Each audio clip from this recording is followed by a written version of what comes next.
So welcome back to your favorite inorganic tutor YouTube channel once again.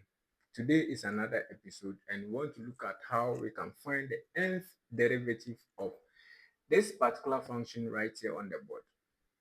Guess y equals log into ax plus b, right? So how do we do this?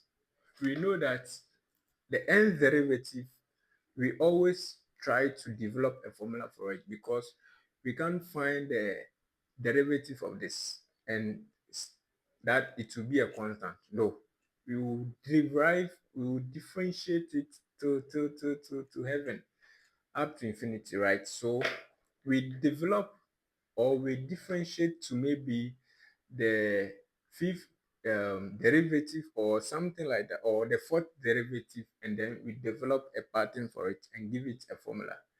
Um, but after that, you have to test your formula whether it's correct or not, right? So now let's go. This right here, we know that the first derivative of this right here is going to be, how do we differentiate this? We have already learned this, how to differentiate log into ax plus b. So guess what it's going to be?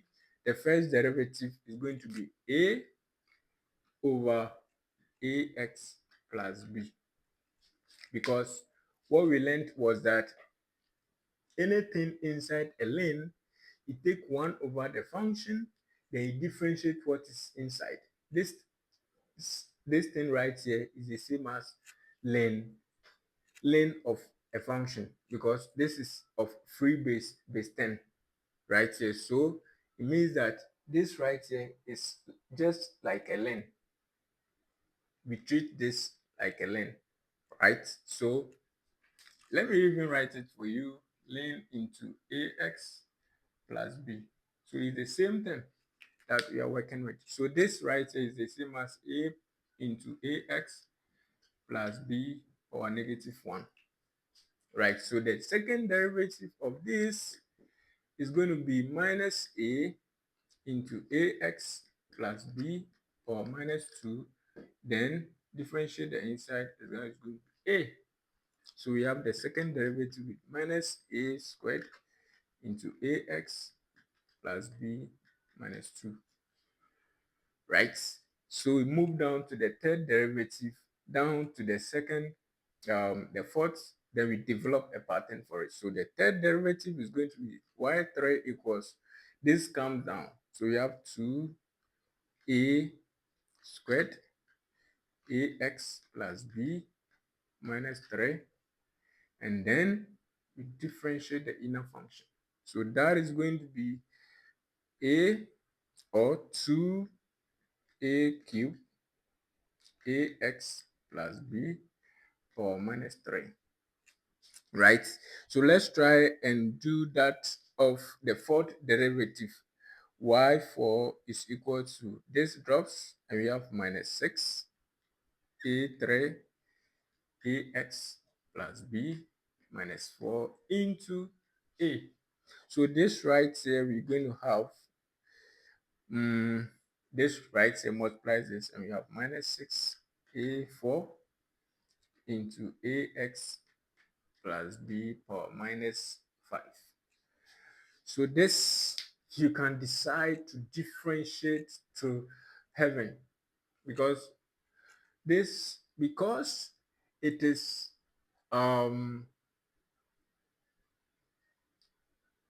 how they say it, because it is differentiation, and then this you cannot differentiate to a constant, you would differentiate to nth term. You don't know the end, so you decide to that you are tired, you are stopping. So you differentiate to, say, fourth derivative or third derivative of whatever derivative you want to develop up to, then you look through, you can develop a pattern for it, right? So this right here, we can develop a pattern for it, and we can say that this right here, our yn or formula is going to be minus into n plus 1.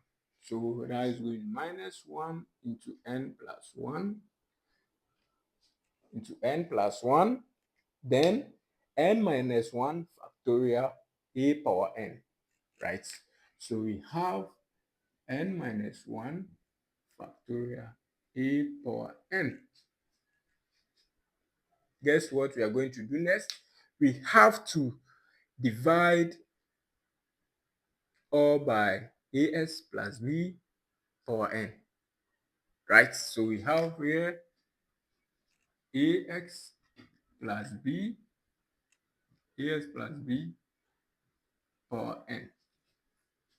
So we can rewrite this as yn should be equal to negative 1 power n plus 1 into n minus 1 factorial a power n, then ax plus b power negative n. Right, so this is the formula that will work for this function right here. So for instance, when you decide that you are finding the 100th derivative, right, you just say that n is equal to 100. You put it inside and you develop the 100th derivative. So when you do that right here, you get your answer.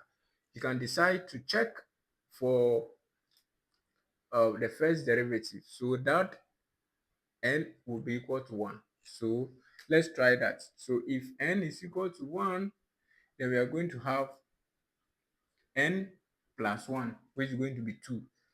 And any number that is raised to the power even, or anything raised to the power an even number, is going to result positive. It's going to be positive, right? So negative 1 power 2 is going to be positive 1. Then n minus 1, which is 1 minus 1, 0. And 0 factorial is 1. So we have 1 right here. Then we have a power n, right? And the n is 1. So we have a right here, right? And that results in our formula for the first term. So actually it will hold for all. But don't forget, n should be greater or equal to 1. Yeah, greater or equal to 1, because if n is less than 1, you are going to have a negative number here, and it's not going to work. So n should be greater or equal to 1. That is the condition. So thank you very much for watching. I really appreciate your time. This is how we tackle how to solve the nth derivative of a function. Note, any function that you can differentiate up to heaven, don't try to work your way out and then get the 100th derivative. Just try to solve for the first derivative, the second derivative, and then you develop a pattern for it. You arrive or you generate a formula for it. So when you generate the formula, whatever derivative you want to find, just put in the n, then you are good to go. Thank you very much for watching. I really appreciate your time. Bye.